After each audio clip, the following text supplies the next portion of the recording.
ბაქრაძის ქუჩაზე მცხოვრებმა მოსახლეობამ მდინარე ბარცხანის დაბინძურების ფაქტთან დაკავშირებით უკმაყოფილება კიდევ ერთხელ გამოთქვა. აღნიშნულ ქუჩაზე მცხოვრებლებს ეს პრობლემა წლების განმავლობაში აწუხებთ. ბევრჯერ მიმართეს შესაბამის სამსახურებს, თუმცა უშედეგოდ. მოსახლეობა თვლის, რომ მდინარის დაბინძურებას მათი დასახლებიდან რამდენიმე მეტრის მოცილებით მდებარე ზეთის საწარმო იბერია 2 ინტერნეიშნალი იწვევს. აქ მცხოვრებლების მდგომარეობას ნავთობტერმინალიდან გამონაბოლქვი მძაფრი სუნიც ართულებს. ამ წუთას შეგვაწყო მდინარე როგორც რა დღეში არის ხედავთ ერთი ნახევარი საათი რო დაელოდა თქვენ თვითონ ნახავთ როგორ გაიწმინდება ეს მდინარე. სუნი თითქმის ყველა მეორე მესამე დღეს გვაწყდა დილით და საღამოს.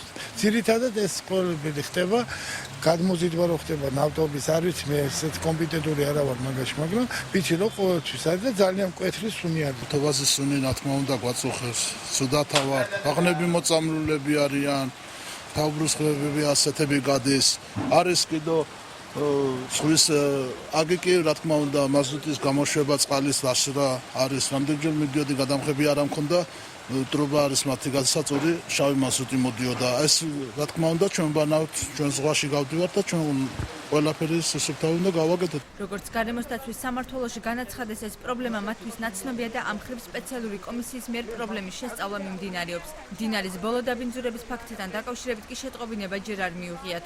უწყების ხელმძღვანელის ვახტანგ წულაძის თქმით, ამ ხრივ მუშაობის შედეგებს მონიტორინგის ჯგუფი უახლოეს მომავალში დადებს. პრობლემა არის შეიძლება და ამაზე რეგულარულად ჩვენ მუშაობთ და ვიცი ეხლა ამ პერიოდში ხა ჩვენ და საქართველოს გარემოს დაცვის სამინისტროს ერთობლივი ჯგუფი არის მონიტორინგის ტერმინალში შესული.